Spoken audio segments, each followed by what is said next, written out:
Ya, hola, buenos días a todos. Entonces, hoy vamos a seguir con los seminarios de trastorno de personalidad. Va a presentar el día de hoy nuestro becado Elier Fuster, que es residente de segundo año de la Diego Portales. Así que adelante, Elier, todo suyo el micrófono. Muchas gracias. Bueno, como mencionaba el doctor, hoy día vamos a hablar de la epidemiología de los trastornos de personalidad. Y para esto vamos a hacer una hoja de ruta de los temas a abordar.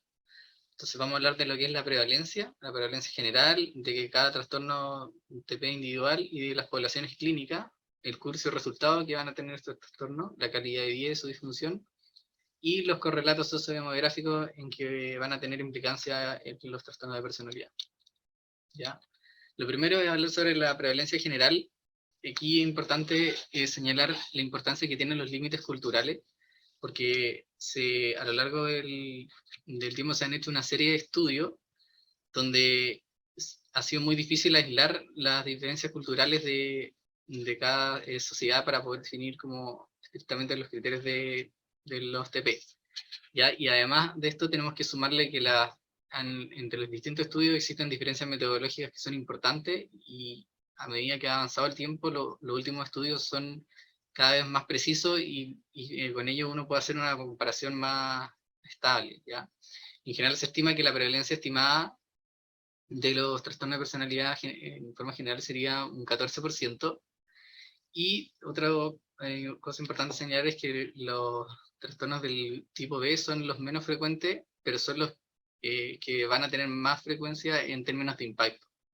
¿Ya? Y lo que recientemente se sabe en revisiones sistémicas y de metaanálisis varían entre un 12.6 y un 7.8%. Ahora, la prevalencia de los trastornos de personalidad individuales, podemos ver como inicialmente en un estudio de Torgersen, en el 2001, en orden de mayor a menor frecuencia, tenemos el histriónico, el obsesivo compulsivo y el dependiente. Luego tenemos un estudio en el 2011, donde tenemos resultados distintos. Tenemos el paranoico, el obsesivo compulsivo y el evitativo. Y luego en otro estudio tenemos que el más frecuente sería el obsesivo compulsivo, el antisocial y el esquizotípico. Entonces, se puede ver que existe una amplia inestabilidad en las tasas de prevalencia de cada trastorno de personalidad individual entre los estudios, ¿ya? Y esto se explicaría por la baja prevalencia en sí de cada trastorno de personalidad por sí mismo, ya, lo que explicaría un error de muestreo. Pero a pesar de todo esto, se puede ver que surgen ciertos patrones en común, y es que el obsesivo compulsivo sería en forma consistente el más común. Luego en el rango medio tendríamos el antisocial, el esquizotípico y el evitativo, y el TP límite, que a pesar de que es el más estudiado, es generalmente el más bajo en la mayoría de los estudios. Ahora, la prevalencia de las poblaciones clínicas, tenemos que tener claro que el TP límite y los dependientes van a ser mucho más prevalentes en la población clínica que en la población general, y los esquizoides no parece ser más común en las poblaciones clínicas que en la población general, y esto es porque los individuos fuertemente dependientes y extrovertidos buscan ayuda y apoyo, mientras que los individuos que son más escépticos e introvertidos prefieren ser autosuficientes y tratar de resolver los problemas por sus propios medios, y entonces se mantienen alejados del tratamiento. Entonces, aquí es importante recalcar que eh, así la personalidad, más que el sufrimiento psíquico, va a ser un factor fuerte en la conducta de la enfermedad. O sea que al final lo que motiva a que la persona consulte más que su sufrimiento va a ser la personalidad de base. Ahora, con los correlatos sociodemográficos, tenemos el género. Entonces, lo que se ha visto es que los hombres suelen tener tasas más bajas de TP en comparación con las mujeres, con la excepción de los trastornos de personalidad antisocial, esquizoide y el narcisista. Ahora, igual existen varios estudios en donde se ha puesto en contraposición con esta afirmación, y se ha visto que los TP serían más frecuentes en hombres, ¿ya? Pero de forma general se puede llegar a las siguientes conclusiones: que los trastornos específicos de cada grupo, en el grupo A, los esquizoides y los paranoides son más comunes en hombres, y los esquizotípicos no se observó diferencia entre los géneros. Los del grupo B, el antisocial es más común en los hombres, los rasgos histriónicos en las mujeres, y los narcisistas también son más frecuentes en hombres. ¿Ya? Y aunque no hubo diferencias estadísticamente significativas para el TP límite, se informó que era levemente superior en las mujeres, algo que es bastante bueno para la estima, que al menos que uno suele tener en este trastorno. Y en el grupo C, el dependiente es más común en las mujeres, los rasgos obsesivos compulsivos se ve más en hombres, y los evitativos es más en las mujeres. Entonces, los resultados más claros de los estudios son que los hombres con trastorno de personalidad tienden a ser más antisociales y narcisistas, y las mujeres con trastorno de personalidad van a ser más histriónicas y dependientes. La edad. Entonces, se cree que el aumento de la edad va a estar asociado con una menor prevalencia de los trastornos de personalidad, y especialmente esto va a ocurrir en los TP de clúster B. ¿Ya? Y existe en general igual controversia entre los estudios sobre el predominio de la edad para cada tipo de trastorno de personalidad. En algunos estudios se dice que aumentaba y otros que disminuía, pero finalmente se puede llegar a conclusiones que el TP límite, el antisocial y el esquizotípico, histriónico, narcisista son más predominantes en personas jóvenes, mientras que el esquizoide y el obsesivo compulsivo en personas mayores. Y esto se explicaría porque a medida que va aumentando la edad, las personas se van volviendo menos impulsivas y abiertamente agresivas a medida que envejecen. Y la amabilidad y la escrupulosidad también aumentarían con la edad. Sobre la cultura y la etnicidad, hay un estudio en 2020 que respaldó lo que se venía sospechando hace bastante tiempo, y es que los trastornos de personalidad son menos frecuentes en las culturas no occidentales. ¿Ya?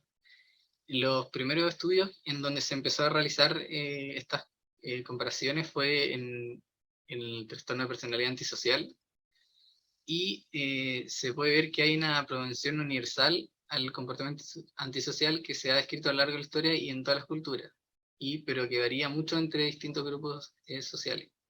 Por ejemplo, en el año 76 se informó que este tipo de trastorno era muy raro en los pueblos inuit como los yoruba, y hay estudios donde muestran que la prevalencia de este trastorno, por ejemplo, en Taiwán es alrededor del 0,2% en comparación a Estados Unidos, donde el 3% de la población. Y el único trastorno de personalidad con datos de prevalencia que son consistentes es el trastorno de límite de la personalidad. En general, este trastorno va a estar presente en todo el mundo, y sin embargo las tasas igual van a variar, y se estima que hay una variación entre un 0,7 y un 3,9% en los adultos. Se observó que hay una menor prevalencia del trastorno límite de la personalidad en los países que se clasificaron como culturas más femeninas, como por ejemplo España, versus las culturas más masculinas como Estados Unidos. Y sugirieron que las sociedades femeninas fomentan la expresión emocional, lo que permite más oportunidades de validación de estos rasgos de personalidad. Y también se informó que a mayor prevalencia del trastorno límite de la personalidad en países que calificaron como individualistas, con un 9,27%, versus aquellos que son clasificados como colectivos, del 1 al 8. Entonces, la prevalencia de los rasgos de personalidad en todas las culturas. Entonces, en las culturas europeas y americanas, que son más altas en introversión y apertura a la experiencia que las culturas asiáticas y africanas, también se sabe que dentro de estas culturas, en cada país existen mayores variaciones de la expresión de la personalidad. Y en cultura estricta, es decir, las sociedades que se caracterizan por normas sociales fuertes y que penalizan la desviación de esas normas, van a ser con una mayor escrupulosidad y menor apertura a la experiencia que las culturas menos estrictas. Y la preocupación de que la medición de los rasgos de personalidad se asuma de una perspectiva occidental sobre la clasificación del comportamiento parece que es bastante significativo al realizar estudios. porque se está mirando como el trastorno de personalidad desde un punto de vista occidental, que al final, como hemos hablado, todos trastornos de psiquiatría son constructos. La personalidad e interacciones culturales. Los individuos cuyas características encajan bien en una estructura cultural van a tener una mejor adaptación que aquellos individuos que sus características son diferentes a las que demanda la cultura en la que están inmersos. Entonces, tener una personalidad que discrepa de los valores sociales que prevalecen es un factor estresante que conduce al rechazo de los compañeros y el castigo por parte de los adultos. Entonces, aquellos individuos con una personalidad que son más flexibles y saludables pueden estar más equipados durante la socialización y el desarrollo para internalizar los valores culturales y adaptar un estilo de vida en su consecuencia.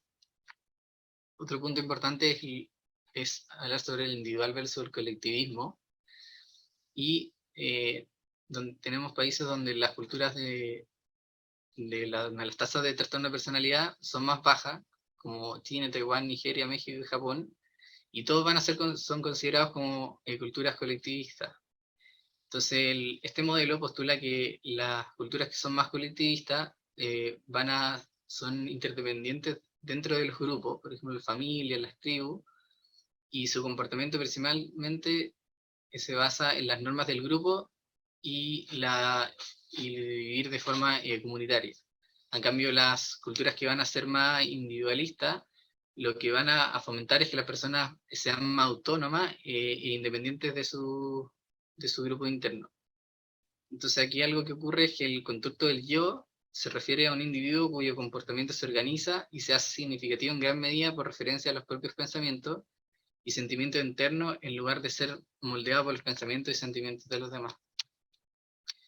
Entonces, las culturas colectivistas van a tener un sentido de pertenencia al grupo, y lo que le da un sentido de identidad, y los rasgos personales valorados reflejan los objetivos del colectivismo. La satisfacción con la vida se deriva del desempeño exitoso en los roles y las obligaciones sociales. La moderación en la expresión emocional, en lugar de la expresión abierta y directa de los sentimientos personales, es probable que sea más valorado y que promueva la armonía dentro del grupo. Entonces se han formulado hipótesis de mecanismos de control social pueden ayudar a prevenir la progresión de conductas externalizantes y antisociales. Y las posibles consecuencias del individualismo para la personalidad son diferentes. Por ejemplo, aquí crear y mantener un sentido positivo de uno mismo es un esfuerzo básico, y tener actitudes y opiniones personales únicas o distintivas es valorado y central para la autoconfianza. Entonces el individualismo implica una expresión emocional abierta y el esfuerzo por alcanzar objetivos personales. Aislamiento social e individualismo colectivismo. Entonces las sociedades individualistas occidentales se ha descubierto que el retraimiento social en los adolescentes se correlaciona con un estado social y emocional deficiente. Entonces, versus las culturas occidentales, en donde al compararlas con culturas colectivistas asiáticas, se ve que los adolescentes que son más tímidos no eran vistos como incompetentes ni rechazados por sus compañeros, sino que eran considerados buenos, eran más aceptados también por su grupo social, ya que la timidez suele estar asociado a virtudes como la cortesía y la dulzura. De luego vamos a hablar sobre la inmigración y la modernización. Se sabe que hay una menor incidencia del trastorno de personalidad en los grupos de inmigrantes, y si bien no se tiene muy claro cuál es el motivo de por qué sería menor la tasa de trastorno de personalidad en los inmigrantes, lo que se cree es que, primero que todo, la mayoría de los grupos de los inmigrantes provienen de culturas colectivistas, y puede también que la inmigración sea demasiado reciente, y entonces permite que, si bien la persona se adapte a los requerimientos sociales de la sociedad donde está inmersa, pero sigue conservando sus propios como valores y tradiciones, como el compartir con la familia, las tradiciones familiares. Sin embargo, no se sabe cuál sería como el impacto que este tendría en las futuras generaciones de los inmigrantes. Y, por ejemplo, el principal mecanismo por el cual la modernización afecta a los trastornos de la personalidad involucra la disponibilidad de los roles sociales. Y, por ejemplo, en las sociedades colectivistas van a proporcionar roles que van a ser seguros para la mayoría de los individuos. Incluso los más vulnerables de la sociedad tienen alguna función que los protege de sentirse inútiles y socialmente aislados.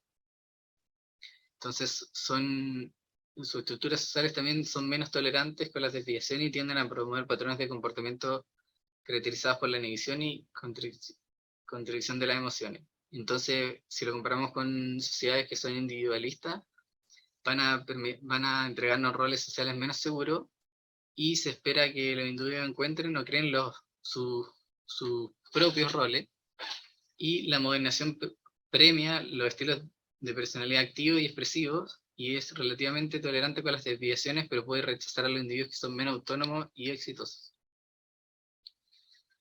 Y otro punto importante a recalcar es que la exportación de los modelos occidentales de desviación de personalidad en todo el mundo, varios investigadores transculturales han argumentado que los trastornos mentales no solo se basan en un modelo cuestionable de universalidad pancultural, como se discutía anteriormente, sino que Occidente ha infundido agresivamente este modelo de enfermedad en todo el mundo, y se ha visto que a medida que se ha ido como publicando más sobre esto y expandiendo más el concepto, han aumentado como las tasas de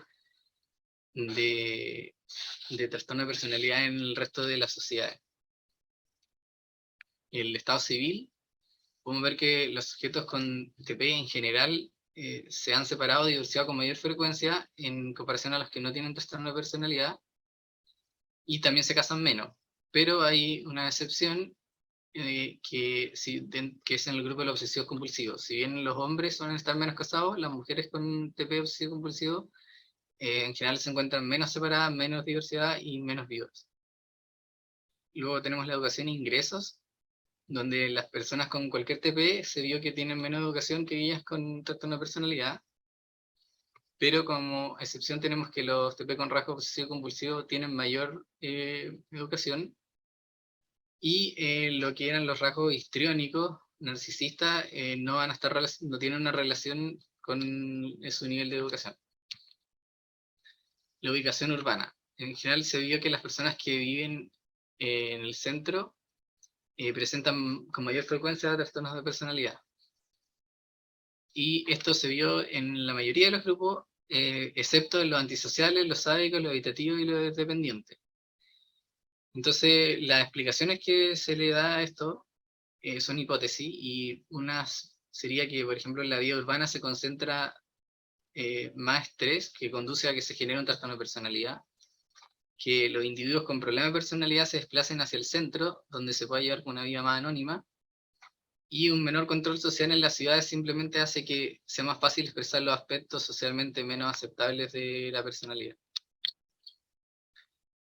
Y luego vamos a hablar de la calidad de vida y de la disfunción. En general, los TP resultaron estar más fuertes relacionados con la calidad de vida que los trastornos mentales del eje 1, la salud somática y cualquier otra variable socioeconómica, demográfica o situación del país. Entre los TP específicos, el por evitación se relacionó más fuertemente con la mala calidad de vida. Luego vinieron los esquizotípicos, los paranoicos, los esquizoides, limítrofes, dependientes, antisociales y finalmente los narcisistas.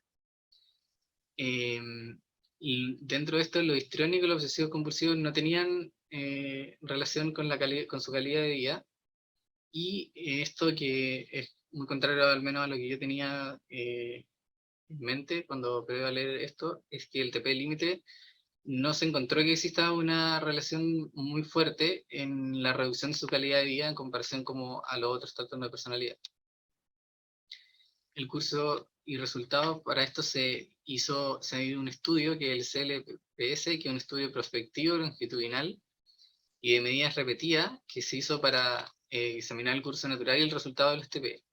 Se pudo llegar a la conclusión que a 10 años de seguimiento anual, con múltiples métodos de seguimiento, indican que el curso del TLP se caracteriza por unas altas tasas de remisión y bajas tasas de recaída, pero sigue manteniendo un deterioro severo y duradero del funcionamiento social.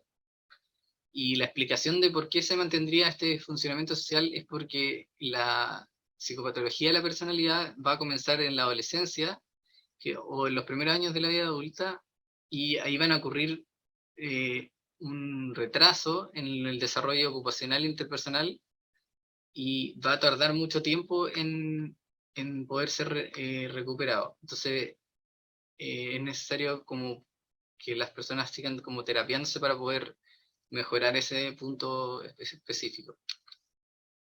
También se hizo otro estudio, que el MCA, que es un estudio longitudinal perspectivo, en donde ve el curso y el resultado de pacientes hospitalizados con TLP con aquellos TP que no están hospitalizados, utilizando evaluaciones repetidas cada 2 años. Y se vio que la remisión es más común que la recuperación en los trastornos en el TLP, y que la recuperación es más difícil de mantenerse para los pacientes con TLP para aquellos que no tienen TP, y que los pacientes con TLP deben continuar con la psicoterapia después de la remisión sintomática para protegerse de recaída y ayudar a promover la mejora en el funcionamiento psicosocial. Eso.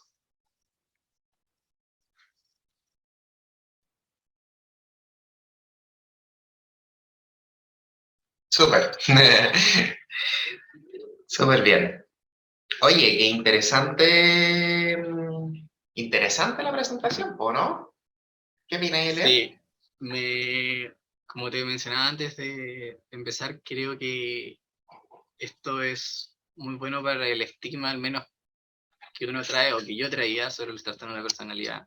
Creo que es importante tomarlo como un tema separado, antes de, como que más que una introducción a un tema cuando uno lee trastorno de personalidad, sino que leerlo a fondo, porque lo primero es que uno está sesgado a que los TP son más en mujeres, que son el TP límite es el más frecuente, el que tiene mayor calidad, peor calidad de vida, y aquí tengo evidencia sólida que me está diciendo todo lo contrario. Entonces, eso ya me da como una visión totalmente distinta a lo que es la psicopatología. Y también, claro, quizá uno tiene esa impresión porque son los trastornos que se ven más frecuentes en la población clínica. Claro, En claro, el mundo real compartimos quizás con más gente que tiene cuántos TP. claro. No, de todas maneras. Y también encontré súper interesante eso que mostraste del tema de la influencia como de la cultura, como de las variaciones, finalmente las variaciones patoplásticas teñidas por la cultura también, que es como algo bien interesante y como eso finalmente te varía un poco las tasas de trastornos de personalidad y el mismo concepto de trastorno de personalidad.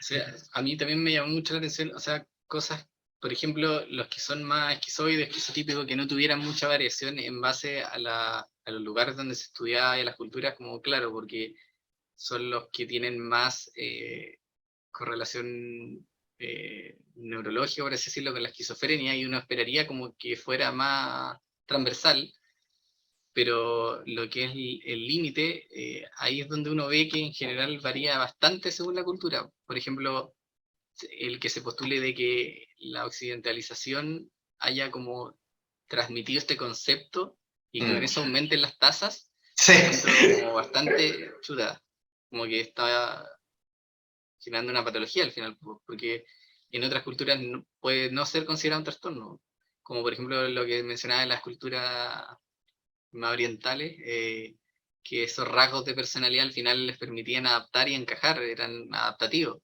En nuestras sociedades serían inadaptativos, retrasados.